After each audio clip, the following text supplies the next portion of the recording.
Hola, tengo 58 años y vivo en Guadalajara. En el funeral de mi esposo, una mujer joven entró a la capilla con un anillo idéntico al mío, el mismo diseño de flores de cempasúchil que él había mandado hacer exclusivamente para nuestro aniversario de 25 años. Esa mañana descubrí que durante 27 años estuve casada con un hombre que vivía una vida completamente paralela, con propiedades, cuentas bancarias y promesas idénticas a las que me hizo a mí. Estoy aquí porque necesito sanar, porque sé que hay otras mujeres viviendo en la mentira sin saberlo, y si mi historia puede ayudarles a abrir los ojos, entonces mi dolor no habrá sido en vano. Si mi historia te conmueve, déjame tu comentario, dale like y suscríbete a este canal. ¿No sabes cuánto necesito saber que no estoy sola? Me llamo Elena Martínez, tengo 48 años y vivo en Guadalajara desde que nací. Durante 25 años me consideré la esposa más afortunada del mundo, hasta aquella mañana de octubre cuando todo se derrumbó en la capilla de San Francisco. ¿Cómo puede cambiar tu vida entera en un instante? ¿Cómo puede un simple objeto destruir décadas de certezas? Les voy a contar mi historia porque sé que hay muchas mujeres como yo, viviendo en la comodidad de una verdad que tal vez no existe. Mi esposo Roberto falleció de un infarto mientras viajaba por trabajo. Teníamos un buen matrimonio, o eso creía yo. Él era gerente de exportaciones, viajaba frecuentemente a San Diego, y yo administraba nuestra casa colonial en el centro de la ciudad. Teníamos 3 hijos adultos, una vida respetable, éramos el modelo de pareja estable en nuestra comunidad. Cada domingo después de misa, nuestros vecinos comentaban lo bien que nos veíamos juntos. Yo preparaba mole de 3 días para las fiestas familiares, bordaba manteles para la iglesia y cuidaba nuestro jardín de bugambilias con dedicación absoluta. El funeral fue un martes lluvioso. La capilla olía a incienso de copal y flores de cempasúchil que yo misma había elegido porque eran las favoritas de Roberto. Había llegado temprano con mis hijos, recibiendo el pésame de familiares y amigos que llenaban las bancas de madera. Llevaba puesto mi vestido negro más elegante y en mi mano izquierda brillaba mi anillo de compromiso, ese diseño único de flores de cempasúchil entrelazadas que Roberto había mandado hacer especialmente para mí en nuestro 20º aniversario. Me había dicho que era exclusivo, que el joyero en Tlaquepaque había recibido instrucciones de no repetir jamás ese diseño. Entonces ella entró. Joven, tal vez de 35 años, con un vestido negro impecable y un andar seguro que contrastaba con el ambiente solemne. No la reconocí al principio, aunque Roberto me había mencionado vagamente a su secretaria en San Diego. Pero cuando la vi acercarse por el pasillo central de la capilla, mi corazón dejó de latir. En su mano izquierda brillaba un anillo idéntico al mío. No similar, idéntico. Las mismas flores de cempasúchil doradas, el mismo diseño entrelazado, la misma banda de oro. El murmullo en la capilla se detuvo. Todos lo vieron. Mi hijo mayor me apretó el brazo, mi hija se puso de pie instintivamente. La mujer caminó hasta la primera fila como si tuviera todo el derecho del mundo de estar allí. Cuando nuestras miradas se cruzaron, no bajó los ojos. Al contrario, levantó levemente la barbilla y sus labios formaron una sonrisa pequeña pero clara. Se inclinó hacia mí mientras pasaba a mi lado y susurró lo suficientemente bajo para que solo yo escuchara: él me prometió lo mismo que te prometió a ti. Sentí que el piso se abría bajo mis pies. El aroma dulzón de las flores se volvió asfixiante. Las oraciones del Padre resonaban en mis oídos como un eco distante. Mis manos temblaban tanto que tuve que entrelazarlas en mi regazo para que nadie notara. ¿Cómo era posible? ¿Qué significaba ese anillo? Mi mente comenzó a reproducir conversaciones, momentos, detalles que había ignorado durante años. Sus viajes prolongados, las llamadas nocturnas que atendía en el jardín, las veces que encontraba perfume que no era el mío en su ropa y él explicaba que había sido en reuniones con clientas. Después del servicio, durante el velorio en nuestra casa, la secretaria se presentó formalmente. Dijo que se llamaba Patricia Sánchez y que había trabajado con Roberto durante 5 años manejando las oficinas de San Diego. Habló con una calma profesional que me desconcertó. No había vergüenza en su voz, no había disculpas. Simplemente dijo que tenía documentos importantes sobre los negocios de Roberto que yo necesitaba revisar lo antes posible. Mi hijo insistió en que fuéramos al despacho del abogado de la familia esa misma semana. Durante esos días entre el funeral y la reunión legal, no pude dormir. Me quedaba despierta en nuestra cama matrimonial, mirando el techo y preguntándome cuántas mentiras cabían en 25 años. Revisaba mentalmente cada detalle de nuestra vida juntos. ¿Había sido todo falso? ¿O solo una parte? ¿Desde cuándo? Las preguntas me atormentaban más que las respuestas que aún no tenía. El día de la reunión con el abogado llegó demasiado pronto y demasiado tarde al mismo tiempo. Don Fernando, quien había sido amigo de la familia durante décadas, nos recibió en su oficina con una expresión que nunca le había visto antes. Parecía incómodo, casi culpable. Patricia llegó puntual, con un portafolio de cuero y la misma compostura del funeral. Se sentó frente a nosotros sin vacilar y comenzó a sacar documentos. La primera revelación cayó como un rayo. Existía una segunda empresa, registrada solo a nombre de Roberto y Patricia, con una cuenta bancaria conjunta que movía cantidades enormes de dinero cada mes. Las fechas en los documentos mostraban que esta sociedad había comenzado 3 años atrás, no 5 como ella había dicho al principio. Mi hijo mayor, siempre analítico como su padre, empezó a hacer preguntas técnicas sobre registros y transferencias. Mi hija, más emocional, me apretaba la mano tan fuerte que me dolía. Don Fernando carraspeó antes de hablar. Sus siguientes palabras completaron mi devastación. Él sabía de la existencia de Patricia en la vida de Roberto. Mi esposo le había pedido que guardara silencio, argumentando que era solo un arreglo de negocios temporal. El abogado había aceptado, pensando que protegía la estabilidad familiar. Ahora, frente a mi rostro pálido y mis manos temblorosas, comprendía que su silencio había sido complicidad. Salí de esa oficina sintiendo que ya no conocía a nadie.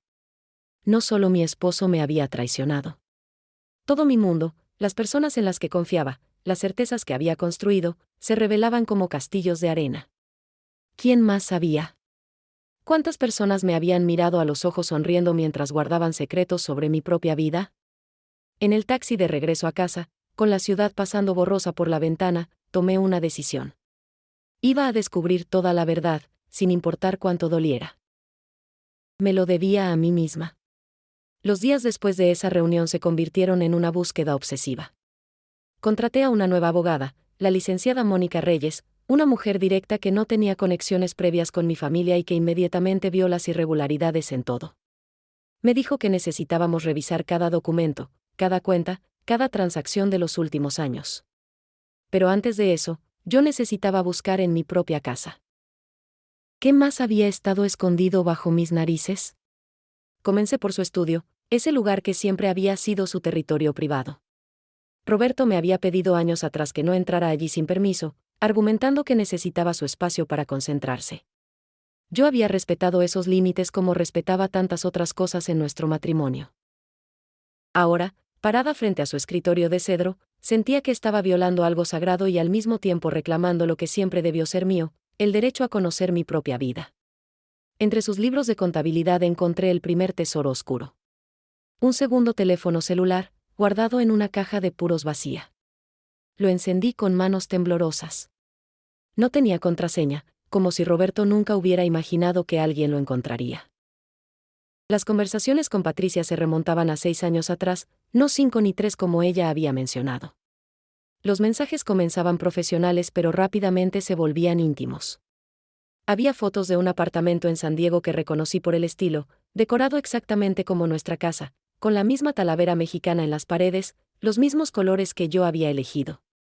Pero lo que realmente me paralizó fueron los planes a futuro. Roberto y Patricia habían estado planeando su vida juntos con el mismo detalle con que alguna vez planificamos la nuestra. Hablaban de viajar a Europa, de comprar una casa más grande en California, de tener hijos propios. Él le prometía que pronto arreglaría su situación familiar. ¿Cómo pensaba arreglarla? ¿Planeaba dejarme? ¿O simplemente continuar con ambas vidas hasta que ya no pudiera sostenerlas? Mis hijos reaccionaron cada uno a su manera cuando les mostré el teléfono. Carlos, mi hijo mayor de 28 años, entró en modo de negación inmediata. Defendía a su padre argumentando que tal vez lo habíamos interpretado mal, que podían ser conversaciones sacadas de contexto. Andrea, de 26 años, se enfureció de una forma que nunca había visto. Comenzó a recordar todas las ausencias de su padre en momentos importantes, cumpleaños donde llegó tarde, recitales donde nunca apareció. Sofía, mi hija menor de 23 años, se quedó callada de una manera que me asustó. 2 semanas después de encontrar el teléfono, Sofía vino a mi cuarto una noche. Se sentó en el borde de mi cama con los ojos llenos de lágrimas. Lo que me confesó esa noche cambió algo fundamental dentro de mí. 3 años atrás, cuando tenía 20 años, había visto a su padre con Patricia en un restaurante elegante en Tlaquepaque. Estaban tomados de la mano, riendo de una manera íntima que no dejaba duda. Sofía confrontó a Roberto al día siguiente y él la convenció de que era solo una cena de negocios, que a veces los clientes malinterpretaban las señales de cortesía profesional. Le pidió que no me dijera nada porque yo me preocuparía innecesariamente. Mi hija había cargado ese secreto durante 3 años. La culpa la consumía. Había estado viendo a un terapeuta los últimos meses pero no había podido hablar del tema hasta ahora. Verla sufrir así, por proteger a un padre que la había manipulado, me llenó de una rabia que no sabía que podía sentir. Roberto no solo me había traicionado a mí, había robado la inocencia de nuestra hija, la había convertido en su cómplice involuntaria. Esa noche abracé a Sofía durante horas mientras ella lloraba, y decidí que la verdad completa era lo único que nos liberaría. La licenciada Mónica trabajaba rápido. En 3 semanas había rastreado movimientos financieros sospechosos. Grandes sumas de dinero habían sido transferidas a cuentas en el extranjero durante los últimos 2 años. Propiedades adquiridas sin mi conocimiento. Inversiones hechas solo a nombre de Roberto y Patricia. Cada revelación era como un golpe físico. No era solo una aventura emocional, era un plan financiero completo para desmantelar nuestra vida familiar y construir otra nueva sin mí. Patricia comenzó a aparecer en lugares donde yo iba. La vi en el supermercado orgánico donde compraba mis especias para cocinar. La encontré en la parroquia un domingo, sentada 3 filas detrás de mí. Apareció en mi clase de bordado tradicional, inscribiéndose como si nada. Al principio pensé que eran coincidencias, pero pronto quedó claro que era deliberado. Era una forma de presión psicológica, de marcar territorio, de recordarme constantemente su existencia. Un día, después de la clase de bordado, Patricia se me acercó directamente. Me preguntó si podíamos hablar civilizadamente. La confronté allí mismo, en el patio del taller rodeado de macetas con geranios. Le pregunté qué quería de mí, por qué me perseguía. Su respuesta fue desconcertante. Dijo que no me estaba persiguiendo, que simplemente estaba tratando de entender quién era yo, la mujer que Roberto había llamado su esposa durante tantos años mientras le prometía a ella un futuro juntos. Esa conversación abrió una nueva perspectiva. Patricia no era simplemente la villana de mi historia. También era alguien que había sido engañada, aunque de manera diferente. Roberto le había prometido exclusividad, le había dado ese anillo idéntico al mío, le había construido un mundo paralelo tan convincente como el que compartía conmigo. Las dos éramos piezas en el mismo tablero de ajedrez, movidas por alguien que jugaba su propio juego sin importarle a quién lastimaba.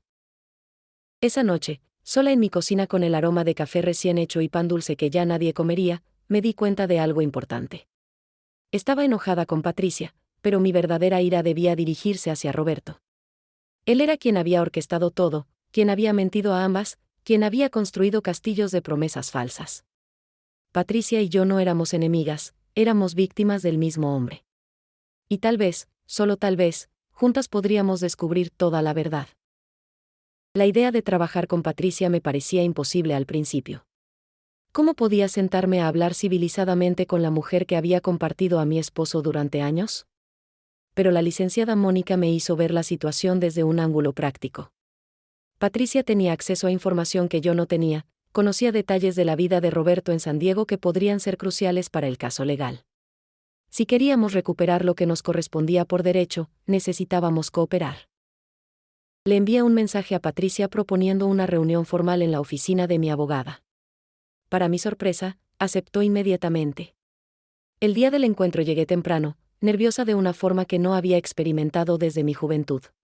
Me había vestido con cuidado, eligiendo un traje sastre azul marino que me daba seguridad.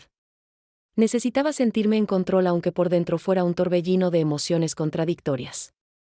Patricia llegó exactamente a tiempo. Llevaba ropa profesional, un portafolio organizado y una expresión seria pero no hostil. Nos sentamos en lados opuestos de la mesa de conferencias de la licenciada Mónica. Durante los primeros minutos nadie habló. Finalmente, Patricia rompió el silencio. Dijo que había estado pensando mucho en el funeral, en mi cara cuando vio su anillo, en todo lo que había pasado después.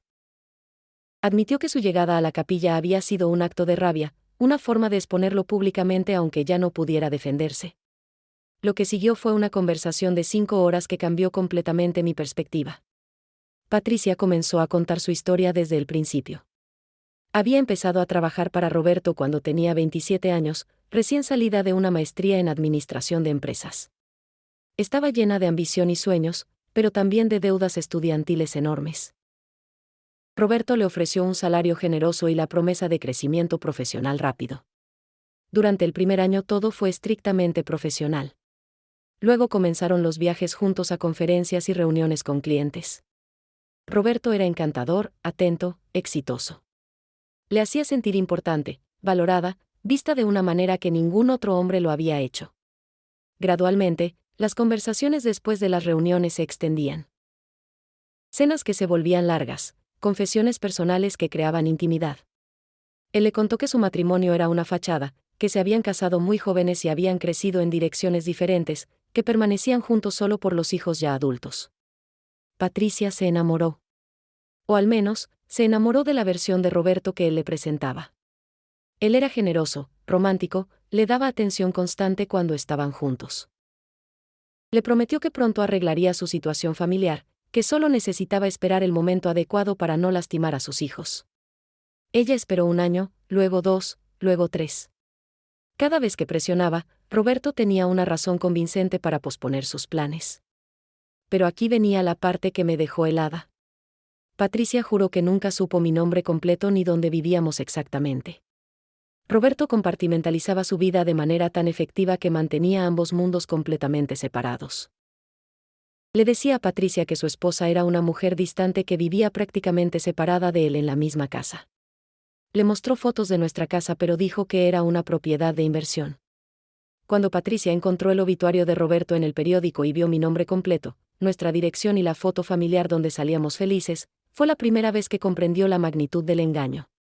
Mostró las capturas de pantalla de esa búsqueda en Internet. Había investigado todo sobre mí después de leer el obituario. Encontró menciones en el periódico local sobre eventos de caridad donde yo participaba, fotos de fiestas familiares donde Roberto y yo aparecíamos claramente como un matrimonio feliz y activo. No éramos el cascarón vacío que él le había descrito. Éramos una pareja con vida social, compromisos comunitarios, una familia unida. La rabia que sintió Patricia en ese momento fue lo que la llevó al funeral con el anillo puesto. Quería que Roberto, dondequiera que estuviera, supiera que sus mentiras habían sido expuestas. Quería confrontarme a mí también, porque en su dolor necesitaba confirmar que yo era real, que su relación con Roberto había sido la mentira y no al revés como él le había hecho creer. Ver mi cara en la capilla, mi confusión genuina al ver su anillo, le dio la confirmación que necesitaba. Ambas habíamos sido engañadas. La licenciada Mónica, que había permanecido callada durante toda la conversación, finalmente intervino. Nos explicó que si Patricia estaba dispuesta a cooperar, podríamos construir un caso mucho más sólido. Necesitábamos todos los documentos que ella tuviera, todos los correos electrónicos, todas las pruebas de las transacciones financieras. Patricia aceptó sin dudar. Dijo que también quería justicia, que también quería entender la extensión completa de las mentiras. Durante las siguientes semanas, Patricia y yo nos reunimos varias veces. Cada encuentro era más fácil que el anterior. Descubrimos que Roberto había usado casi el mismo guión con ambas. Las promesas románticas, los regalos significativos, las declaraciones de amor eterno, todo tenía un patrón reconocible. Comparamos mensajes y quedamos asombradas de cómo había reciclado las mismas frases, las mismas promesas, incluso los mismos lugares para momentos especiales. Un día, mientras revisábamos documentos en un café cerca del centro, Patricia mencionó algo que me hizo detener todo. Habló de una amiga suya en San Diego que también conocía a Roberto, una profesora de yoga que él había ayudado a financiar su estudio. El nombre me sonó familiar. Busqué en el teléfono secreto de Roberto y encontré conversaciones con alguien llamado Laura. No eran tan extensas como las de Patricia, pero había el mismo patrón de promesas y planes a futuro. Nos miramos en silencio. ¿Había una tercera mujer? ¿Cuántas más? La posibilidad era devastadora pero también liberadora. Mientras más grande fuera la red de engaños, más claro quedaba que esto no era sobre mí, sobre algo que yo había hecho mal o dejado de hacer. Esto era sobre un hombre que tenía un problema profundo, un patrón de comportamiento que probablemente venía de mucho antes de conocerme. Esa noche regresé a casa con un nuevo propósito. Ya no estaba solo buscando justicia legal o financiera. Estaba buscando la verdad completa, no importa cuántas capas tuviera que descubrir. Y por primera vez desde el funeral, sentí que no estaba sola en esta búsqueda. Patricia y yo, dos mujeres que habían sido enemigas por circunstancia, nos estábamos convirtiendo en aliadas por necesidad y, sorprendentemente, por un respeto mutuo nacido del dolor compartido. La búsqueda de Laura, la profesora de yoga, tomó menos tiempo del que imaginé. Patricia tenía su número guardado de una vez que Roberto las había presentado brevemente en un evento social. Le envió un mensaje explicando quién era y lo que habíamos descubierto. La respuesta de Laura llegó 2 días después. Estaba dispuesta a hablar, pero no por teléfono.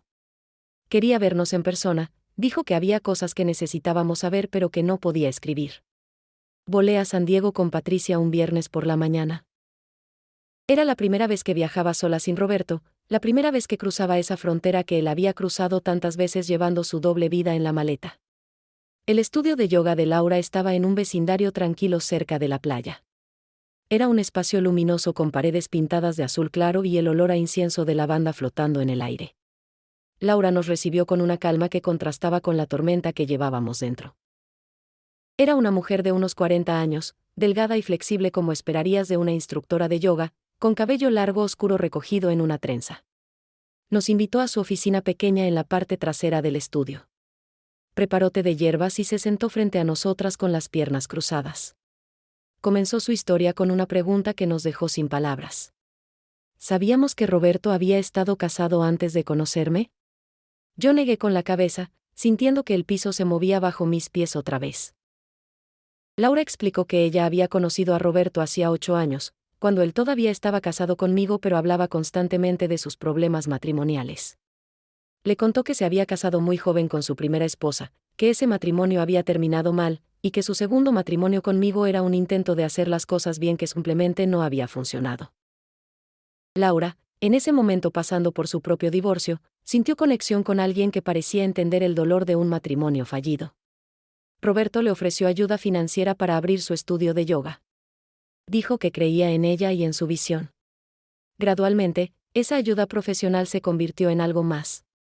Hubo promesas de un futuro juntos una vez que él resolviera sus asuntos familiares. Ella esperó, como Patricia había esperado, como probablemente muchas otras habían esperado. Pero después de 2 años, Laura comenzó a sospechar. Las explicaciones de Roberto sobre por qué no podía dejar su matrimonio cambiaban constantemente. Los planes que hacían siempre se posponían en el último momento. Laura contrató a un investigador privado. Lo que descubrió la devastó. Roberto no solo estaba casado conmigo en un matrimonio que no era el cascarón vacío que describía, sino que también estaba en una relación seria con Patricia. El investigador le mostró fotos de Roberto conmigo en eventos sociales, con Patricia en restaurantes románticos, documentos de propiedades conjuntas, registros de viajes. Laura confrontó a Roberto, quien intentó convencerla de que el investigador había malinterpretado la evidencia. Ella no le creyó y terminó la relación, pero el daño ya estaba hecho. Lo que Laura nos dijo después cambió todo. Ella había investigado más profundamente a Roberto después de terminar con él, necesitaba entender con quién había estado involucrada realmente. Descubrió que mi esposo tenía un patrón que se remontaba décadas. Su primera esposa, de quien yo nunca había sabido, había pasado por algo similar. Roberto había estado con otra mujer mientras estaba casado con ella, usando las mismas excusas, las mismas promesas de cambio. Cuando esa esposa lo descubrió, él simplemente la dejó y se casó con la otra mujer. Esa otra mujer era yo. El silencio en esa pequeña oficina era absoluto. El mundo se había invertido completamente. Yo no era la esposa legítima que había sido engañada, era parte del patrón desde el principio. Roberto me había conocido mientras estaba casado con otra mujer. Todas las historias románticas de nuestro noviazgo, las promesas que me hizo, eran recicladas de su matrimonio anterior. Yo había sido la Patricia o la Laura de otra mujer hacía 28 años. Laura sacó documentos de un cajón. Había rastreado a la primera esposa de Roberto, una mujer llamada Carmen que ahora vivía en Monterrey. Le había enviado una carta después de terminar con Roberto, necesitaba advertirle a alguien sobre él. Carmen respondió con su propia historia, casi idéntica a las nuestras. Había estado casada con Roberto durante 10 años, tenía 2 hijos con él, pensaba que tenían un matrimonio sólido hasta que descubrió sobre mí. Roberto le había dicho que nuestro encuentro le había mostrado lo que era el verdadero amor, que lo sentía pero no podía negarse a sí mismo la oportunidad de ser feliz. Patricia estaba pálida, procesando toda esta información. Yo sentía náuseas pero también una claridad extraña. Esto nunca había sido personal. Roberto no era un hombre que había cometido un error, era alguien con un patrón profundamente arraigado de engaño. Necesitaba múltiples relaciones, múltiples vidas, múltiples versiones de sí mismo. Y cuando una situación se volvía insostenible o dejaba de ser emocionante, simplemente pasaba a la siguiente, dejando devastación tras de sí. Le pregunté a Laura por qué había aceptado reunirse con nosotras ahora, años después de terminar con Roberto. Su respuesta fue simple pero poderosa. Cuando leyó sobre su muerte en el periódico, sintió que finalmente tenía la oportunidad de ayudar a otras mujeres a encontrar la verdad. No quería que Patricia y yo pasáramos años preguntándonos qué habíamos hecho mal, cargando culpa que no nos correspondía. Ella había necesitado terapia durante años para liberarse de esa culpa, y si podía ayudarnos a evitar ese dolor, valía la pena revivir su propia historia. Antes de irnos, Laura nos dio copias de todos los documentos que había recopilado, incluyendo la información de contacto de Carmen, la primera esposa. Nos sugirió que la contactáramos, que ella también merecía saber que no estaba sola en su experiencia. Nos abrazó a ambas en la puerta del estudio, 3 mujeres conectadas por el mismo hombre que nos había lastimado de maneras diferentes pero igualmente profundas. En el vuelo de regreso a Guadalajara, Patricia y yo apenas hablamos. Estábamos procesando todo lo que habíamos aprendido. Yo miraba por la ventana del avión, viendo las nubes abajo y pensando en cómo mi vida entera había sido construida sobre una base falsa. Mi matrimonio con Roberto había comenzado con una traición a otra mujer. ¿Cómo podía enojarme con Patricia por hacer exactamente lo que yo había hecho sin saberlo años atrás? La diferencia era que yo no lo sabía, pero eso no cambiaba los hechos. Esa noche, de vuelta en mi casa, me senté en la sala con todas las luces apagadas. Las sombras de las bugambilias del jardín se proyectaban en las paredes a través de la ventana. Me di cuenta de que necesitaba hablar con Carmen, necesitaba cerrar el círculo completo de esta historia. Solo entonces podría comenzar a entender realmente quién había sido Roberto y, más importante, quién era yo más allá de ser su esposa. Contactar a Carmen requirió más valor del que pensé que tenía. ¿Cómo le dices a la primera esposa de tu marido, una mujer cuya existencia desconocías, que quieres hablar sobre el hombre que las lastimó a ambas? Le escribí una carta en lugar de llamar, necesitaba que ella tuviera tiempo de decidir si quería o no responder. En esa carta me presenté, expliqué lo que había descubierto desde el funeral y le pedí perdón por haber sido, sin saberlo, parte de su dolor hace tantos años. La respuesta de Carmen llegó 2 semanas después. Era una carta escrita a mano en papel color crema con una letra elegante y firme. Aceptaba reunirse conmigo pero me pedía que fuera sola. Necesitaba hablar de mujer a mujer, sin abogados ni intermediarios. Su tono era directo pero no hostil. Decía que había hecho las paces con su pasado años atrás pero que le intrigaba saber qué había llevado a Roberto a su final y qué tipo de vida había construido después de dejarla. Viajé a Monterrey un jueves por la mañana. Carmen había sugerido que nos encontráramos en un café cerca del Parque Fundidora. Llegué temprano, nerviosa de una manera diferente a como había estado nerviosa con Patricia. Con Patricia compartíamos el dolor reciente. Con Carmen, yo representaba el dolor antiguo, la razón por la cual su matrimonio se había destruido aunque no lo hubiera sabido en ese momento. La reconocí inmediatamente cuando entró al café. Tenía 52 años, 4 más que yo, pero se veía vital y segura de sí misma. Su cabello, completamente canoso, estaba cortado en un estilo moderno que le favorecía. Llevaba ropa casual pero elegante y una sonrisa que me desconcertó por su calidez. Nos presentamos formalmente, pedimos café y pan dulce, y por unos minutos hablamos de trivialidades como si fuéramos viejas conocidas reencontrándose. Luego Carmen fue directa al punto. Dijo que cuando Roberto la dejó hacía 28 años, pensó que moriría de dolor. Tenía 2 hijos pequeños, 35 años, y de repente estaba sola tratando de entender que había hecho mal. Roberto le dijo que había conocido a alguien más, alguien con quien finalmente se sentía vivo de verdad. Ese alguien era yo, aunque Carmen no supo mi nombre hasta años después. Le prometió que seguiría siendo un buen padre para sus hijos, pero emocionalmente desapareció de sus vidas casi completamente. Los primeros años después del divorcio fueron devastadores.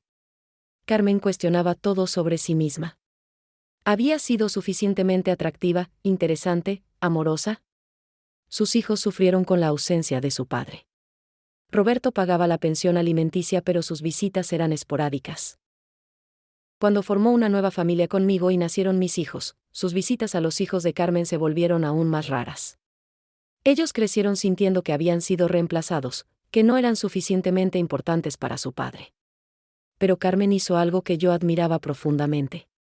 En lugar de quedarse estancada en la amargura, decidió construir una nueva vida. Terminó una carrera en contabilidad que había dejado cuando se casó. Comenzó su propio negocio de consultoría. Se volvió independiente económicamente y emocionalmente. Sus hijos, ahora adultos, tenían una relación cercana con ella, pero habían hecho las paces con tener un padre ausente. Uno de ellos incluso había cortado todo contacto con Roberto años atrás. Le pregunté cómo había logrado perdonar y seguir adelante. Su respuesta me marcó profundamente. Dijo que no había perdonado realmente hasta que comprendió que el problema nunca fue ella. Roberto tenía algo roto dentro de él que ninguna mujer podría haber arreglado. Él necesitaba la emoción de lo nuevo, la validación de múltiples conquistas, la ilusión de estar siempre al borde de una vida mejor. No era personal contra Carmen, contra mí, contra Patricia o contra cualquier otra. Era simplemente quien él era. Carmen había ido a terapia durante años. Había hecho trabajo profundo para reconstruir su autoestima. Me dijo que al principio había odiado a la mujer por la cual Roberto la dejó, a mí, sin conocerme. Pero con el tiempo comprendió que yo probablemente también había sido engañada, que Roberto era experto en hacer que cada mujer se sintiera especial y única mientras les mentía a todas. Ver cómo su predicción se había cumplido no le daba satisfacción, solo tristeza por el ciclo repetitivo de dolor. Le conté todo lo que había descubierto: Patricia, Laura, los anillos idénticos, las empresas ocultas, las propiedades secretas. Carmen escuchaba asintiendo de vez en cuando, como si nada de eso la sorprendiera. Cuando terminé, me preguntó algo que nadie más me había preguntado. ¿Qué quería yo para mi futuro ahora que conocía la verdad? ¿Iba a dejarme consumir por la traición o iba a usar esta experiencia para construir algo mejor? No tenía respuesta en ese momento. Le dije honestamente que todavía estaba procesando todo, que algunos días me sentía fuerte y otros no podía levantarme de la cama. Carmen tomó mi mano sobre la mesa del café. Me dijo que eso era completamente normal, que el duelo por una vida que resultó ser mentira era tan real como el duelo por una muerte. Pero me aseguró que eventualmente llegaría el día en que despertaría y el primer pensamiento no sería sobre Roberto y sus traiciones. Llegaría el día en que me sentiría emocionada por mi propio futuro. Pasamos 4 horas en ese café. Carmen me habló de sus hijos, ahora adultos exitosos que habían logrado prosperar a pesar de tener un padre ausente. Me habló de su negocio, de los viajes que había hecho sola descubriendo quién era fuera del rol de esposa. Me habló de hombres que había conocido después, relaciones que no funcionaron pero que le enseñaron que el amor real no se parecía en nada a lo que tuvo con Roberto. Antes de despedirnos, Carmen me dio un regalo inesperado. Era un libro sobre reconstruir tu vida después de un trauma emocional, lleno de notas en los márgenes con su letra. Me dijo que ese libro había sido su salvación en los momentos más oscuros. Esperaba que me sirviera de la misma manera. Nos abrazamos largo rato en la salida del café, dos mujeres separadas por décadas pero unidas por una experiencia común. En el taxi hacia el aeropuerto, hojeé el libro. Una nota de Carmen caía entre las páginas. Decía simplemente: la mejor venganza es vivir bien. Serás libre cuando ya no necesites que él haya sido diferente. Esas palabras se grabaron en mi corazón. Todavía no estaba lista para perdonar o soltar, pero por primera vez veía un camino posible hacia la paz. De regreso en Guadalajara, algo había cambiado dentro de mí después de conocer a Carmen. Ya no me sentía como una víctima pasiva de las circunstancias. Las conversaciones con ella, Patricia y Laura me habían mostrado un patrón claro, y ese patrón no hablaba sobre mis fracasos sino sobre las elecciones repetidas de Roberto. Pero aún quedaban preguntas sin respuesta. Necesitaba entender la dimensión completa de su doble vida, especialmente las implicaciones financieras que afectaban el futuro de mis hijos. La licenciada Mónica había continuado su investigación durante mi viaje. Cuando me reuní con ella, tenía documentos esparcidos por toda su oficina. Lo que había descubierto era aún más complejo de lo que imaginábamos. Roberto no solo había desviado dinero para mantener sus relaciones paralelas, había creado un sistema elaborado de empresas fantasma y cuentas offshore que sugerían algo más que infidelidad. Había señales de evasión fiscal y posible lavado de dinero. Las cuentas conjuntas con Patricia no eran solo para gastos personales. Se estaban usando para mover grandes cantidades de dinero de la empresa familiar legítima hacia inversiones en el extranjero. Algunas de esas inversiones eran legales, pero otras parecían diseñadas específicamente para ocultar activos. Roberto había estado preparando una salida, una forma de desaparecer financieramente de su vida en México mientras mantenía recursos accesibles en otro lugar. Era una traición que iba más allá de lo personal y entraba en el territorio criminal. Llamé a mis 3 hijos para una reunión familiar. Era momento de que supieran toda la verdad, no solo sobre las infidelidades de su padre, sino sobre las implicaciones legales y financieras. Carlos, mi hijo mayor, llegó con su actitud defensiva habitual, todavía reacio a aceptar que su padre no era el héroe que él imaginaba. Andrea llegó con mi nueva abogada, había estado asistiendo a todas las reuniones legales y se había vuelto experta en leer documentos financieros. Sofía llegó acompañada de su terapeuta, todavía frágil pero determinada a enfrentar la verdad. Les mostré todo. El teléfono secreto con sus mensajes. Los documentos de las propiedades ocultas. Las conversaciones con Patricia, Laura y Carmen. Los reportes de la licenciada Mónica sobre las irregularidades financieras. Al principio hubo silencio, luego lágrimas, luego rabia. Carlos finalmente quebró. Su padre no solo había traicionado a su familia emocionalmente, potencialmente había puesto en riesgo todo el patrimonio familiar con sus actividades financieras cuestionables. La revelación que más impactó a mis hijos fue saber que tenían 2 medio hermanos mayores, los hijos de Carmen. Durante 28 años habían creído ser los únicos hijos de Roberto. Ahora descubrían que su padre había abandonado a una familia anterior de la misma manera que los había estado preparando para abandonarlos a ellos. Carlos, especialmente, se sintió traicionado en un nivel que no había experimentado antes. Él había modelado su vida entera tratando de ser como su padre, y ahora descubría que ese modelo era fundamentalmente corrupto. Andrea hizo la pregunta que todos estábamos pensando. ¿Deberíamos contactar a los medio hermanos? ¿Tenían derecho a saber sobre las irregularidades financieras que potencialmente afectaban la herencia que les correspondía del matrimonio de sus padres? Decidimos que sí, que a pesar de lo incómodo y doloroso que sería, merecían saber. Andrea tomó la iniciativa de contactar a través de redes sociales al hijo mayor de Carmen. Mientras tanto, la situación con Patricia tomó un giro inesperado. Ella llegó a mi casa una tarde sin avisar, con una expresión de pánico en el rostro. Había recibido una citación legal. Al parecer, había alguien más reclamando parte de la herencia de Roberto, alguien que ninguna de nosotras conocía. Una mujer llamada Beatriz, presentándose como su pareja en una relación de hecho que había durado 4 años. Tenía documentos que respaldaban su reclamo, incluyendo fotografías y testigos. La existencia de Beatriz nos golpeó como un tsunami. ¿Cuántas mujeres más había? ¿Cuántas vidas paralelas podía sostener una persona? Patricia estaba devastada de una manera nueva. Ella había creído, incluso después de descubrir sobre mí, que al menos su relación con Roberto había sido especial, diferente. Ahora descubría que ni siquiera eso era cierto. Era solo otra en una larga lista de mujeres a quienes Roberto había manipulado simultáneamente. La licenciada Mónica investigó a Beatriz. Era una mujer de 42 años que vivía en Querétaro. Roberto la había conocido en un seminario de negocios hace 5 años. Le había dicho la misma historia que les dijo a todas las demás: matrimonio infeliz, esposa distante, planes de divorciarse pronto. Pero con Beatriz, Roberto había ido un paso más allá. Le había propuesto matrimonio, le había dado un anillo de compromiso diferente a los anillos de cempasúchil que Patricia y yo teníamos. Le había prometido que una vez que resolviera sus asuntos en Guadalajara, se mudaría a Querétaro y comenzarían su vida juntos oficialmente. Beatriz había guardado todo. Mensajes de texto, correos electrónicos, recibos de regalos, fotografías de viajes que habían hecho juntos.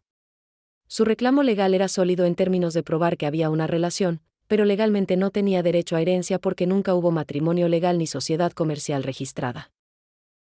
Sin embargo, ella argumentaba daño moral y buscaba compensación por los años invertidos en una relación basada en falsas promesas. Decidí hacer algo que sorprendió a todos, incluyéndome a mí misma. Invité a Beatriz a reunirse conmigo. Necesitaba verla, hablar con ella, entender si había algo más que no sabíamos. Patricia se ofreció a acompañarme. Nos encontramos en un restaurante neutral en un punto medio entre Guadalajara y Querétaro. Beatriz llegó con su propia abogada, cautelosa pero también claramente afectada emocionalmente. Lo primero que notamos fue que Beatriz no era como esperábamos. No era joven ni particularmente glamorosa. Era una mujer profesional, seria, que trabajaba como directora de recursos humanos en una empresa mediana. Tenía 2 hijos de un matrimonio anterior y había conocido a Roberto en un momento de su vida en que estaba lista para una relación seria y estable. Él parecía ser exactamente lo que necesitaba: maduro, exitoso, comprometido. La conversación de 3 horas que siguió fue reveladora. Beatriz nos mostró un lado de Roberto que ninguna de nosotras había visto completamente. Con ella, Roberto había sido el hombre familiar que quería establecerse después de años de errores.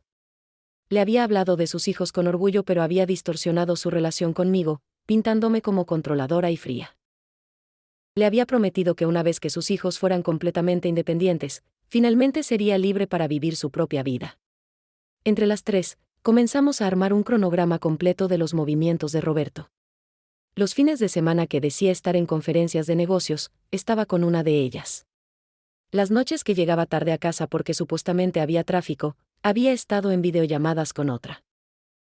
Los viajes de trabajo que se extendían misteriosamente, estaba construyendo memorias con alguien más. Era asombroso y aterrador ver cómo había logistizado su tiempo para mantener múltiples relaciones simultáneas sin que ninguna sospechara la extensión completa de su engaño. Beatriz rompió en llanto en un momento. Admitió que había sospechado vagamente que algo no estaba bien, pero Roberto era tan convincente en sus explicaciones que siempre lograba calmar sus dudas. Él la hacía sentir especial, la llamaba su último gran amor, le decía que ella era quien le había mostrado que aún podía sentir pasión después de años de matrimonio muerto. Ahora descubría que esas mismas palabras probablemente las había usado con muchas otras. Al final de esa reunión, las 3 llegamos a un acuerdo no oficial. No seríamos enemigas. El verdadero enemigo era un hombre que ya no estaba aquí para responder por sus acciones. En lugar de pelear entre nosotras por pedazos de una herencia manchada, trabajaríamos juntas para desenredar la red completa de engaños y cada una obtendría lo que legítimamente le correspondía. Fue un pacto extraño entre mujeres que nunca deberían haber tenido que conocerse, pero que ahora estaban unidas por circunstancias extraordinarias. Esa noche, regresando a casa después de la reunión con Beatriz, me sentí extrañamente liberada. Había pasado meses sintiendo que el engaño de Roberto era un reflejo de mis fracasos como esposa. Ahora veía claramente que no tenía nada que ver conmigo. Él habría hecho lo mismo sin importar con quién estuviera casado. Su problema era interno, una incapacidad de estar satisfecho con una sola vida, una sola verdad. Y aunque eso no borraba mi dolor, me liberaba de la culpa que había estado cargando. Los meses siguientes fueron un torbellino de actividad legal y emocional. La licenciada Mónica, con la cooperación de Patricia, Beatriz y toda la información que habíamos recopilado, construyó un caso comprensivo que desenredaba años de transacciones financieras complicadas. Lo que descubrimos fue simultáneamente impresionante y aterrador. Roberto había sido un maestro de la compartimentalización no solo en sus relaciones personales sino también en sus finanzas. Resultó que había al menos 7 cuentas bancarias diferentes en 3 países, 5 propiedades registradas bajo nombres distintos, 3 empresas con diferentes estructuras legales, y numerosas inversiones que estaban diseñadas para ser difíciles de rastrear. No era solo un hombre infiel, era un arquitecto de complejidad que había construido capas sobre capas de separación entre sus diferentes vidas. La pregunta que todos nos hacíamos era ¿por qué? ¿Por qué alguien viviría con tal nivel de estrés constante? ¿Qué recompensa interna justificaba ese nivel de engaño continuo? Mi cuñada Rosa, la hermana menor de Roberto, apareció en mi casa una tarde con información que añadió otra capa de comprensión. Ella había estado distante desde el funeral, procesando sus propias emociones sobre las revelaciones familiares. Ahora venía con una confesión y una explicación. Dijo que siempre supo que Roberto tenía problemas con la honestidad, pero nunca imaginó la escala. Me contó historias de su infancia, de cómo Roberto aprendió desde joven a manipular situaciones para obtener lo que quería. Su padre, mi suegro que había fallecido años antes de que yo conociera a Roberto, había sido autoritario y difícil de complacer. Roberto aprendió a mentir para sobrevivir, a crear versiones de sí mismo que obtuvieran aprobación. Esa habilidad, que comenzó como mecanismo de supervivencia infantil, se convirtió en su forma de operar en el mundo. Para cuando era adulto, mentir era tan natural para él como respirar. No lo hacía necesariamente con malicia, sino porque genuinamente creía en sus propias narrativas múltiples y contradictorias. Rosa me mostró cartas que había encontrado limpiando la casa de su madre. Eran de la época en que Roberto estaba casado con Carmen, pero ya me estaba cortejando a mí. En esas cartas a su mamá, Roberto hablaba de haber encontrado el verdadero amor, de cómo yo era diferente a todas las demás, de cómo finalmente se sentía vivo. Las mismas palabras que le había dicho a Carmen cuando se casaron, las mismas que más tarde usaría con Patricia, Laura, Beatriz y quién sabe cuántas más. No eran mentiras calculadas, eran verdades temporales en las que él realmente creía en el momento. Esta comprensión psicológica no excusaba las acciones de Roberto, pero las contextualizaba de una manera que me permitía comenzar a procesar mi propia experiencia diferentemente. Yo no había fallado como esposa. Patricia no había sido insuficiente como pareja. Carmen no había carecido de algo esencial. Todas habíamos sido perfectamente adecuadas. El problema era que Roberto perseguía algo que no existía, una versión ideal de vida y amor que cambiaba constantemente porque su sentido de identidad misma era fragmentado. Mientras procesaba estas realizaciones psicológicas, la situación legal llegaba a su resolución. Los medio hermanos mayores de mis hijos, los hijos de Carmen, decidieron no involucrarse en los procedimientos legales. Su abogado envió una carta formal indicando que habían renunciado a cualquier reclamo sobre los bienes de Roberto porque no querían nada más que ver con su memoria. Era una decisión que respetaba, aunque también me entristecía por el dolor profundo que implicaba. La licenciada Mónica negoció acuerdos con Patricia y Beatriz. Patricia, quien había sido copropietaria de negocios legítimos, recibió su porcentaje correspondiente de esas empresas junto con una compensación por las irregularidades financieras en las que Roberto la había involucrado sin su conocimiento completo.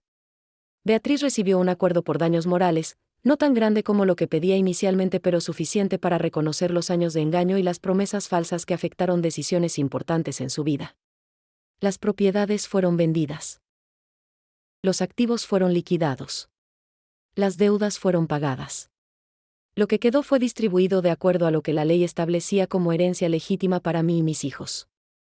No era la fortuna que alguna vez pensé que teníamos, ya que mucho se había perdido en los acuerdos y en deudas ocultas que Roberto había acumulado manteniendo múltiples vidas. Pero era suficiente. Suficiente para que mis hijos terminaran sus estudios, para que yo mantuviera la casa si quería, para que tuviéramos seguridad financiera básica mientras reconstruíamos nuestras vidas. Durante todo este proceso, algo inesperado sucedió. Comencé a redescubrir quién era yo fuera del rol de esposa de Roberto. Las tardes que antes dedicaba a preparar elaboradas cenas familiares las empecé a usar en clases de pintura. Siempre me había gustado el arte, pero Roberto encontraba mi interés trivial, decía que era un hobby sin propósito. Ahora, sin su voz crítica en mi cabeza, me permitía explorar mi creatividad sin juzgarla. Mis amigas del grupo de bordado se convirtieron en un círculo de apoyo crucial. Ellas habían sido testigos silenciosas de mi descenso emocional los primeros meses después del funeral. Ahora veían mi gradual ascenso de vuelta a la vida. Me animaban, celebraban pequeñas victorias, me acompañaban en momentos de recaída cuando la tristeza o la rabia volvían inesperadamente. Una de ellas, Guadalupe, quien había pasado por su propio divorcio difícil años atrás, se convirtió en una mentora informal. Guadalupe me enseñó algo valioso. Me dijo que el duelo por una relación que resultó ser mentira es complicado porque estás llorando múltiples pérdidas simultáneamente. Pierdes la relación misma, pierdes la versión de tu pareja que creías conocer, pierdes la versión de ti misma que existía en esa relación, pierdes el futuro que habías imaginado, y pierdes la confianza en tu propia capacidad de percepción. Todas esas pérdidas necesitan ser procesadas individualmente antes de poder avanzar realmente. Seguí su consejo y comencé terapia seria. Mi terapeuta, la doctora Ramírez, me ayudó a ver patrones en mi propia vida que habían facilitado el engaño de Roberto. No porque fuera mi culpa, sino porque había señales que ignoré, límites que no establecí, preguntas que no hice por miedo a perturbar la paz. Me di cuenta de que había sacrificado demasiado de mi propia voz y autonomía en nombre de mantener un matrimonio armonioso. Esa armonía resultó ser ilusoria, pero los sacrificios fueron reales. Una revelación particularmente dolorosa en terapia fue reconocer que en algún nivel profundo, yo sabía que algo estaba mal. Durante años había tenido una incomodidad vaga que atribuía a otras cosas: estrés, edad, cambios hormonales.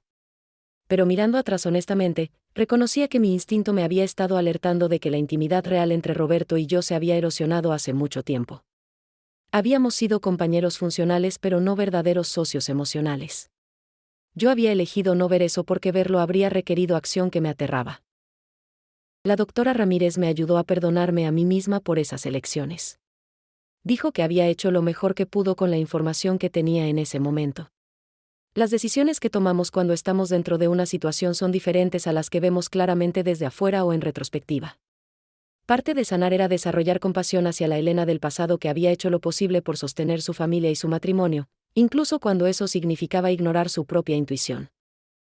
Mis hijos también estaban en sus propios viajes de sanación. Carlos finalmente aceptó terapia después de meses de resistencia.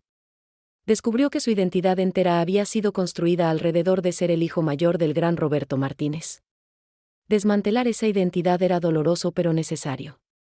Comenzó a explorar quién era él realmente, qué quería él de su vida independientemente de lo que su padre hubiera querido para él. Era hermoso y conmovedor verlo volverse más auténtico, más vulnerable, más humano.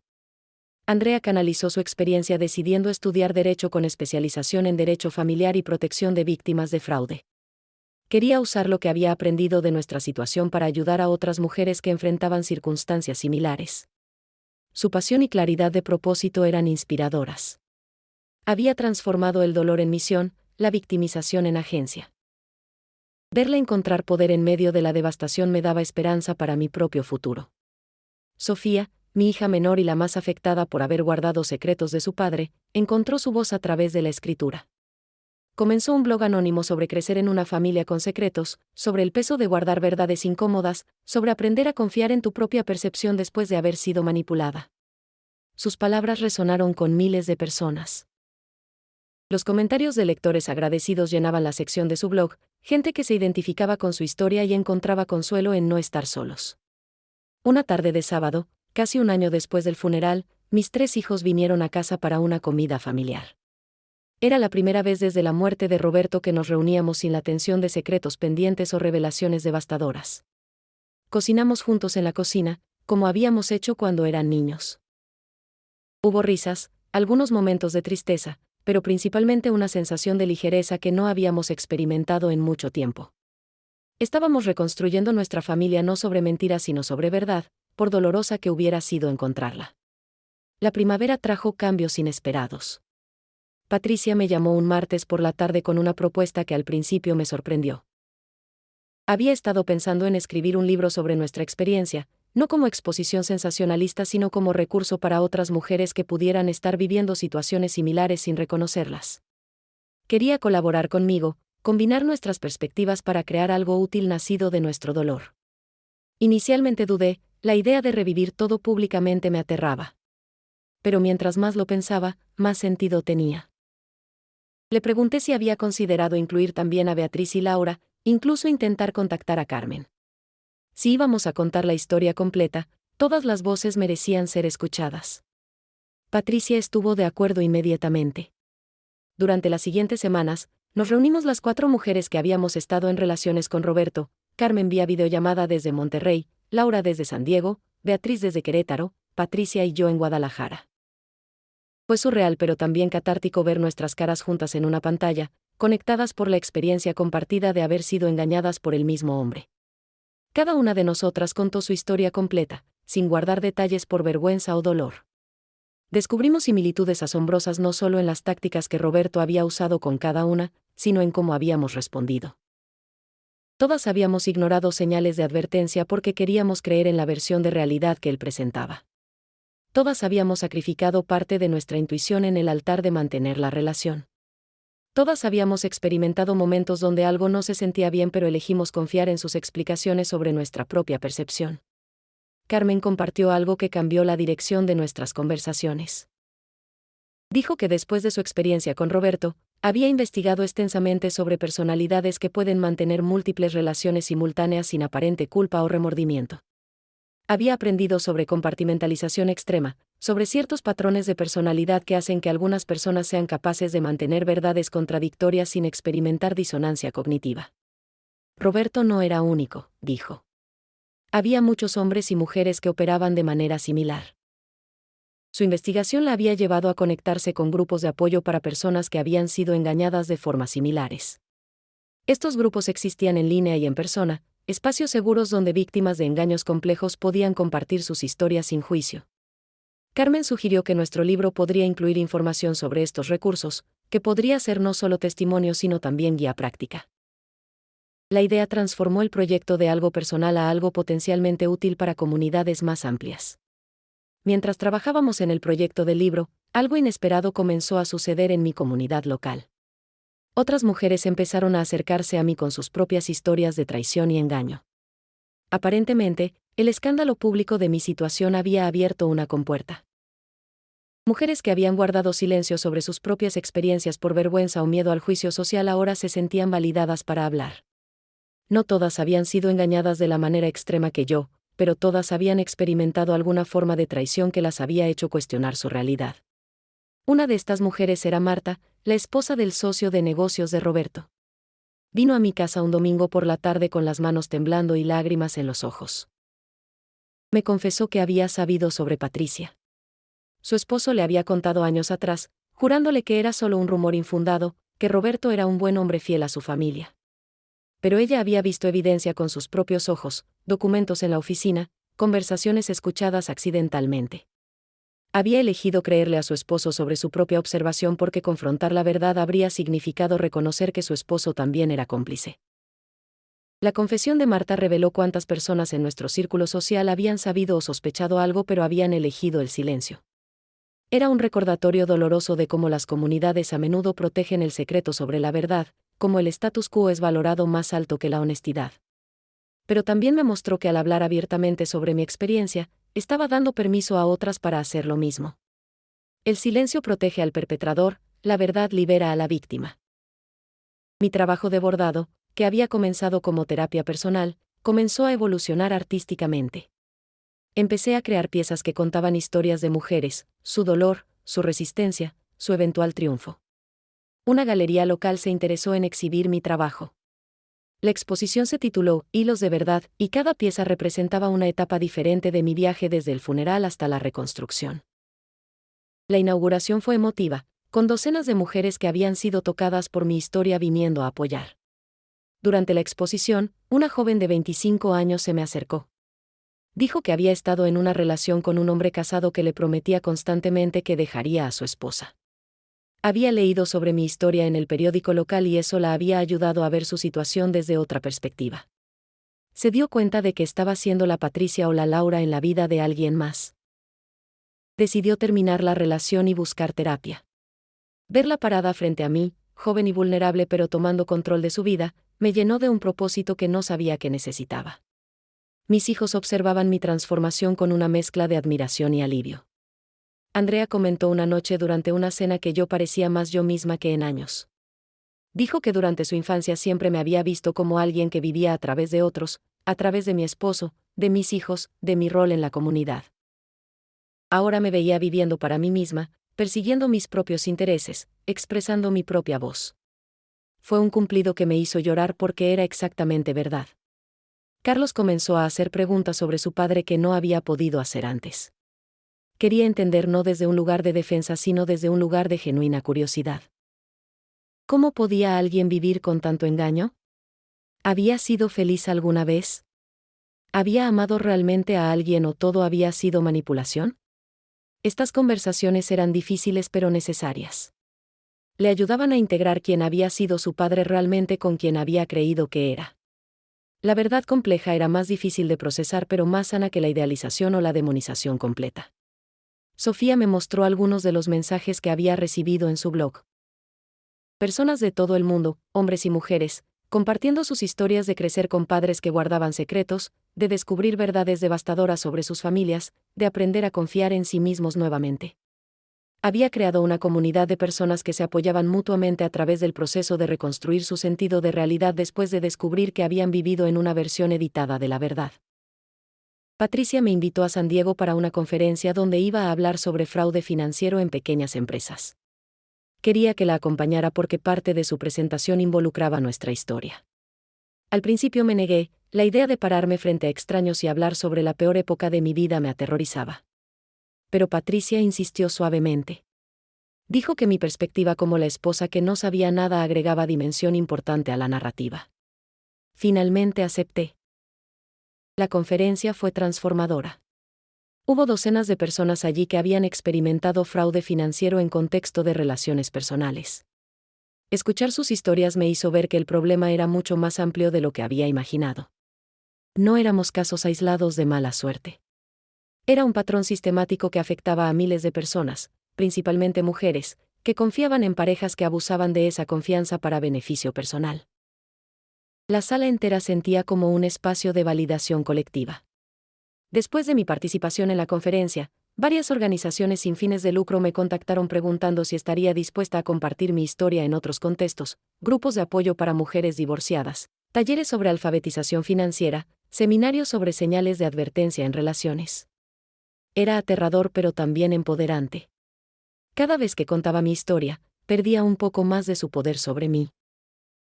Las palabras se volvían menos cargadas emocionalmente, más factuales, simplemente parte de mi historia pero no la totalidad de quién era. Una tarde, mientras tomaba café en mi jardín rodeada del aroma de bugambilias y jazmín, me di cuenta de que había pasado un día entero sin pensar en Roberto o en su traición. Era la primera vez en más de un año. El pensamiento me hizo sonreír.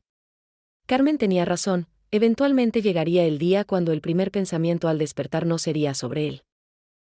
Ese día había llegado, y había tantos días así esperando en el futuro.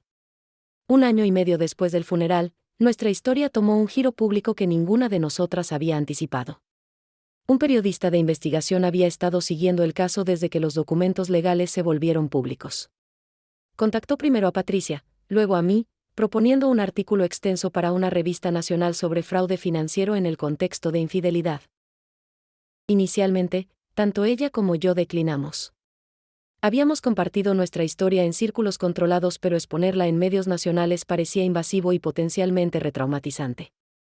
El periodista, sin embargo, presentó un argumento convincente. Dijo que casos como el nuestro raramente se reportaban porque las víctimas sentían vergüenza o temían juicio público. Esa falta de visibilidad significaba que muchas mujeres no reconocían las señales de advertencia en sus propias relaciones hasta que era demasiado tarde. Más importante aún, la falta de exposición pública significaba que no había presión para reformas legales que protegieran mejor a las personas en situaciones similares. Nuestro silencio individual contribuía al silencio colectivo que permitía que estos patrones continuaran. Patricia y yo nos reunimos para discutir la propuesta. Llamamos también a Beatriz, Laura y Carmen. Todas teníamos reservas, pero también todas reconocíamos que el periodista tenía razón. Si queríamos que nuestro dolor sirviera para algo más grande, necesitábamos estar dispuestas a ser vulnerables públicamente. Fue Carmen quien finalmente inclinó la balanza. Dijo que ella había pasado años deseando haber tenido acceso a historias como la nuestra cuando estaba pasando por su experiencia. La información habría validado su intuición, la habría ayudado a actuar más rápido, la habría hecho sentirse menos sola. Si podíamos dar eso a otras personas, valía la pena la incomodidad. Accedimos a participar con la condición de que el artículo se enfocara no en sensacionalismo sino en educación. Queríamos que incluyera información sobre recursos legales, señales de advertencia en relaciones, pasos prácticos para protegerse financieramente. El periodista aceptó todas nuestras condiciones. Durante semanas, nos entrevistó extensamente, revisó documentos, habló con nuestros abogados y terapeutas, construyó un retrato comprensivo de cómo un hombre había logrado engañar a múltiples mujeres durante décadas. El artículo se publicó en marzo, ocupando la portada de una de las revistas de investigación más respetadas del país. Las primeras 24 horas después de su publicación fueron un torbellino. Mi teléfono no dejaba de sonar, amistades expresando apoyo, familiares lejanos ofreciendo disculpas por no haber estado presentes, extraños compartiendo sus propias historias. Los comentarios en línea eran mixtos, muchos solidarios y agradecidos, algunos críticos cuestionando por qué no habíamos visto las señales, otros culpándonos por quedarnos en la relación. Los comentarios críticos dolían, pero mi terapeuta me había preparado para ellos. La doctora Ramírez me explicó que las personas a menudo culpan a las víctimas porque les da la ilusión de control. Si pueden identificar algo que la víctima hizo mal, pueden creer que a ellos nunca les pasaría porque ellos harían las cosas diferentemente. Es un mecanismo de defensa contra la aterradora realidad de que cualquiera puede ser engañado por alguien suficientemente hábil en manipulación. Entender esto me ayudó a no internalizar las críticas. Lo que no anticipamos fue el impacto en nuestras familias extendidas. La familia de Roberto, particularmente algunos de sus primos y tíos que lo habían idealizado, reaccionaron con rabia ante la exposición pública. Me acusaron de manchar su memoria, de airear ropa sucia familiar por atención o venganza. Hubo llamadas hostiles, mensajes amenazantes exigiendo que retractáramos el artículo. Fue doloroso, pero también confirmó algo importante: estas personas valoraban la reputación familiar sobre la verdad, preferían la mentira cómoda sobre la honestidad incómoda. Mis hijos enfrentaron su propio escrutinio público. Compañeros de trabajo, conocidos casuales, incluso algunos amigos preguntaban intrusivamente sobre los detalles de la historia, pidiendo información más allá de lo publicado. Carlos tuvo que establecer límites firmes en su oficina, dejando claro que la historia de su familia no era tema de conversación casual. Andrea usó las preguntas como oportunidades educativas, dirigiendo a las personas hacia recursos sobre reconocer relaciones poco saludables. Sofía escribió una entrada de blog sobre cómo navegar interés público no solicitado en trauma privado que se volvió viral por sí misma. 2 semanas después de la publicación del artículo, recibí una llamada inesperada. Era de la hija mayor de Carmen, mi hijastra adulta a quien nunca había conocido. Se llamaba Gabriela y tenía 32 años. Dijo que había leído el artículo y por primera vez entendía completamente lo que había pasado en su familia cuando era niña. Roberto había desaparecido de su vida cuando tenía 9 años y ella había crecido sintiendo que de alguna manera había sido su culpa, que no había sido suficientemente buena hija para que su padre quisiera quedarse. Ver la evidencia documentada de su patrón de comportamiento con múltiples mujeres la había liberado de décadas de culpa no merecida. Gabriela quería conocerme. Dijo que no estaba enojada conmigo, que entendía que yo también había sido víctima. Quería conocer a sus medio hermanos, mis hijos. Quería conectar con las partes de su padre que había perdido cuando él se fue. La llamada me dejó temblando de emoción. Había asumido que los hijos de Carmen me odiarían por haber sido la razón por la cual su padre abandonó a su familia. Descubrir que al menos uno de ellos veía la situación con comprensión y no con rabia era un regalo que no esperaba. Organicé un almuerzo en un restaurante neutral donde Gabriela podría conocer a mis 3 hijos, sus medio hermanos. El encuentro fue emotivo. Se parecían, compartían gestos y expresiones faciales heredadas de Roberto. Gabriela trajo fotos de su infancia, imágenes de un Roberto más joven con ella y su hermano. Mis hijos miraban estas fotos con fascinación dolorosa, viendo evidencia visual de la vida que su padre tuvo antes de ellos, la familia que abandonó para crear la de ellos. Durante el almuerzo, Gabriela compartió memorias de su padre que mis hijos nunca habían escuchado. Historias de cuando Roberto era un padre presente y cariñoso, antes de que conociera a su próxima conquista y se distrajera. Habló de cómo cambió de un día para otro, cómo sus visitas se volvieron raras y tensas, cómo eventualmente dejó de venir completamente. Mis hijos escuchaban en silencio, viendo un patrón predecible. Roberto era un padre dedicado hasta que algo o alguien más capturaba su atención, entonces se desconectaba emocionalmente antes de desconectarse físicamente. El hermano de Gabriela, Mateo, no quiso unirse al almuerzo. Gabriela explicó que él había tomado un camino diferente en su sanación, había cortado todo contacto con cualquier cosa relacionada con Roberto, incluyendo la familia extendida. Había cambiado su apellido legalmente y vivía su vida como si Roberto nunca hubiera existido. No era mi forma de sanar ni la de Gabriela, pero era válida. Cada uno necesita encontrar su propio camino a través del dolor. Después del almuerzo, mis hijos y Gabriela intercambiaron números. Andrea invitó a Gabriela a un grupo de WhatsApp donde los 4 medio hermanos comenzaron a conocerse lentamente. Compartían fotos, historias, experiencias. Gradualmente construían una relación basada no en el padre que compartían sino en la experiencia común de haber sido lastimados por él. Era hermoso ver algo positivo naciendo de tanto dolor. Roberto había fragmentado familias, pero sus hijos estaban eligiendo crear conexiones que él nunca facilitó. El artículo también atrajo atención legal no anticipada. Varios abogados contactaron a la licenciada Mónica con información sobre casos similares que estaban manejando. Aparentemente, el patrón de Roberto, usar sociedades comerciales legítimas para ocultar relaciones ilícitas y desviar fondos, era más común de lo que el sistema legal generalmente reconocía. Los abogados querían colaborar en proponer reformas legislativas que hicieran más difícil este tipo de fraude y más fácil su persecución legal. Patricia y yo fuimos invitadas a testificar ante un comité legislativo estatal que estaba considerando nuevas leyes sobre transparencia financiera en sociedades conyugales y comerciales. La idea me aterraba. Nunca había hablado públicamente en contextos formales, mucho menos ante legisladores. Pero Patricia me convenció. Dijo que esta era nuestra oportunidad de asegurar que nuestro dolor resultara en cambio real que protegiera a futuras mujeres de experiencias similares. El día del testimonio llegué al edificio legislativo con manos sudorosas y corazón acelerado. Patricia estaba a mi lado, serena y preparada como siempre. Cuando llegó mi turno de hablar, miré a los legisladores y tomé una decisión.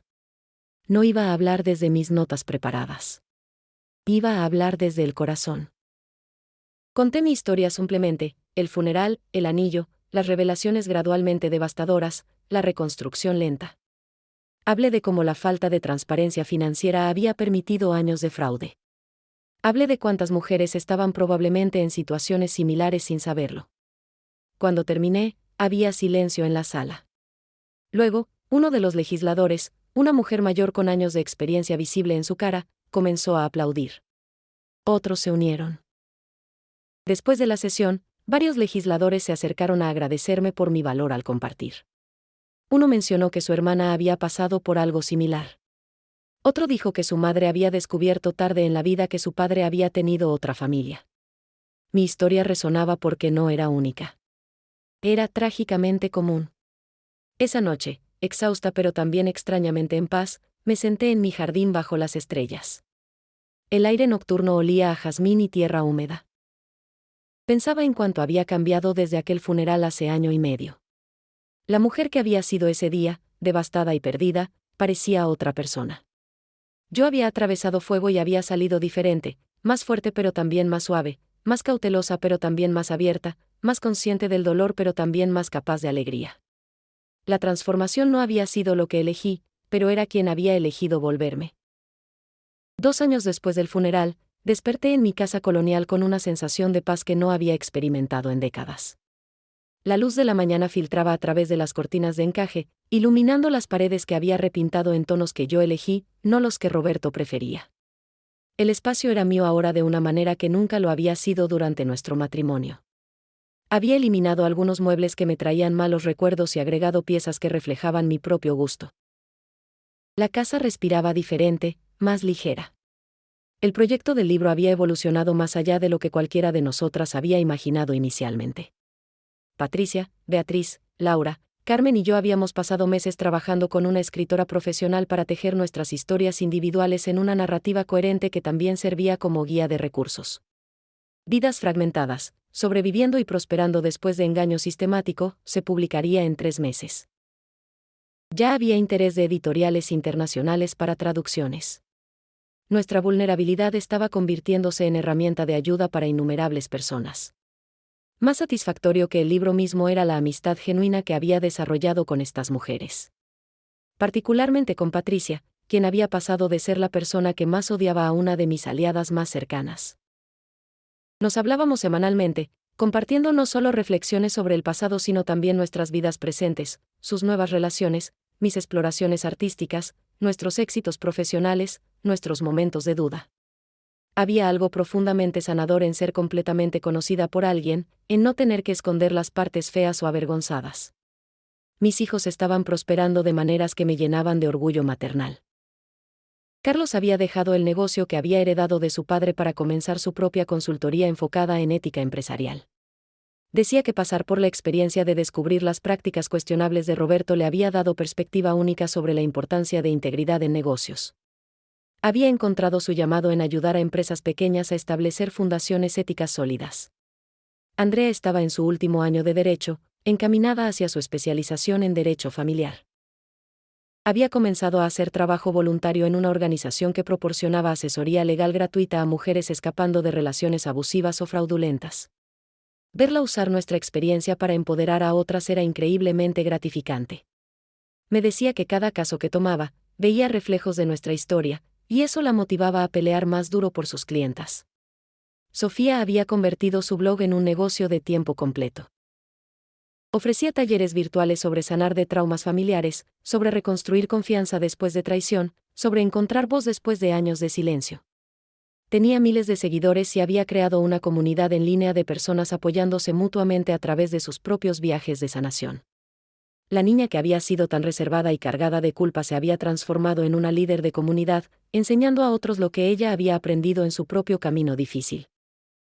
La relación con Gabriela, mi hijastra adulta, había florecido inesperadamente. Ella se había mudado a Guadalajara para la escuela de posgrado y cenábamos juntas regularmente. A través de ella conocí a su madre Carmen en persona finalmente. El encuentro fue extrañamente natural, dos mujeres que habían amado al mismo hombre pero que ahora podían sentarse juntas sin rivalidad o rencor. Carmen me traía sabiduría de alguien que había caminado este camino años antes que yo. Su presencia me recordaba constantemente que la sanación era posible, que había vida plena después de devastación. Mi trabajo artístico había tomado direcciones inesperadas. Después de la exposición, Hilos de Verdad, una organización sin fines de lucro me había comisionado para crear una serie de piezas para su campaña sobre concientización de abuso financiero. Las piezas combinaban bordado tradicional con técnicas modernas, contando historias de mujeres superando adversidad. El trabajo me daba propósito y también ingreso, algo importante para mi creciente independencia financiera. Había comenzado a salir en citas, algo que me aterraba al principio. ¿Cómo podía confiar en alguien nuevamente después de haber sido tan completamente engañada? Mi terapeuta me ayudó a ver que la respuesta no era no confiar nunca más, sino confiar diferentemente.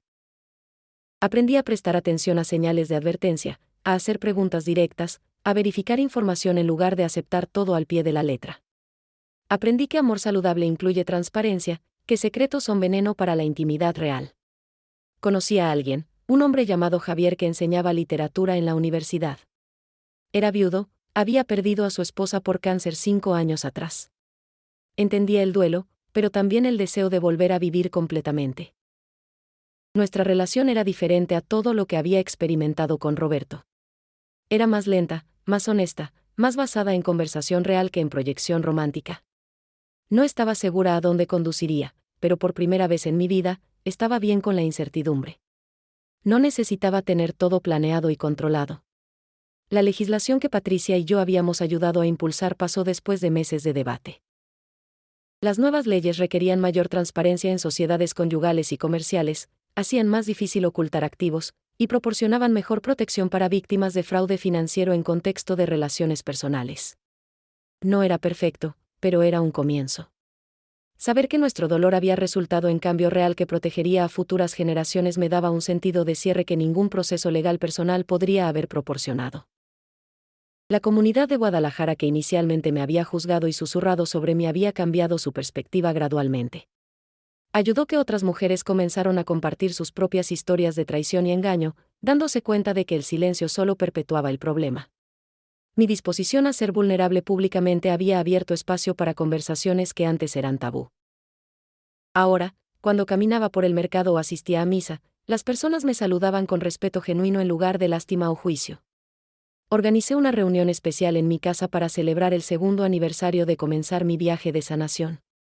Invité a Patricia, Beatriz, Carmen, Gabriela, mis 3 hijos, mi terapeuta, mi abogada, mis amigas del grupo de bordado, y varias mujeres que había conocido a través de mis talleres y charlas.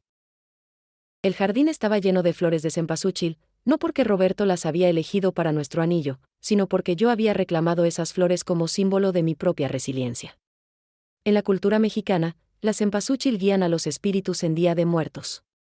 Para mí, habían guiado mi espíritu de vuelta a la vida. Durante la reunión, cada persona compartió brevemente algo por lo que estaba agradecida. Cuando llegó mi turno, miré alrededor del jardín a todas estas mujeres extraordinarias que habían sido parte de mi transformación. Dije que estaba agradecida por haber sobrevivido, por haber encontrado valor para buscar verdad aunque doliera, por haber construido conexiones reales nacidas de honestidad en lugar de mantener conexiones falsas basadas en apariencias. Estaba agradecida por cada una de ellas y por la versión de mí misma que había descubierto cuando todo lo demás fue despojado. Mis hijos hablaron sobre cómo nuestra familia había sido destruida y reconstruida de una manera más fuerte. Carlos dijo que aunque nunca habría elegido pasar por esta experiencia, le había enseñado más sobre integridad y valor que cualquier lección que su padre intentó enseñarle. Andrea dijo que había encontrado su llamado profesional a través de nuestro dolor. Sofía dijo que finalmente se sentía libre de secretos, que vivir en verdad aunque sea incómoda es infinitamente mejor que vivir en mentiras cómodas. Patricia habló sobre cómo su relación conmigo había redefinido su comprensión de hermandad femenina. Dijo que antes me veía como enemiga, pero ahora me veía como hermana de corazón, conectadas por experiencia compartida y respeto mutuo construido a través de honestidad brutal. Beatriz habló sobre aprender a confiar en su intuición nuevamente. Carmen, nuestra veterana de esta particular batalla, habló sobre el poder de transformar victimización en agencia, de usar nuestras peores experiencias como combustible para crear cambio positivo. Mientras el sol se ponía sobre mi jardín lleno de mujeres fuertes, resilientes y auténticas, sentí algo que no había sentido en años, alegría pura no mezclada con ansiedad o miedo. No era la alegría ingenua de antes del funeral, cuando no sabía que mi vida era una construcción frágil lista para colapsar. Era alegría de alguien que había caminado a través del valle de sombras y salido del otro lado, más sabia, más fuerte, más completa. Esa noche, después de que todos se fueron y yo limpiaba los platos mientras cantaba suavemente, me detuve a mirar mi reflejo en la ventana de la cocina.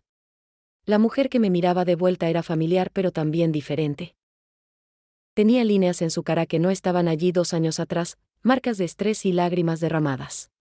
Pero sus ojos brillaban con algo nuevo, conocimiento ganado duramente, fuerza probada en fuego, y inesperadamente, esperanza. Me quité el anillo de cempasúchil que había usado durante todos estos meses como recordatorio de lo que sobreviví. Lo sostuve en mi palma, sintiendo su peso, recordando todo lo que representaba, amor que pensé era real, promesas que resultaron falsas, dolor que creí me destruiría. Luego caminé a mi estudio de arte y lo coloqué en una caja pequeña junto con otros artefactos de mi pasado. No lo estaba tirando, era parte de mi historia.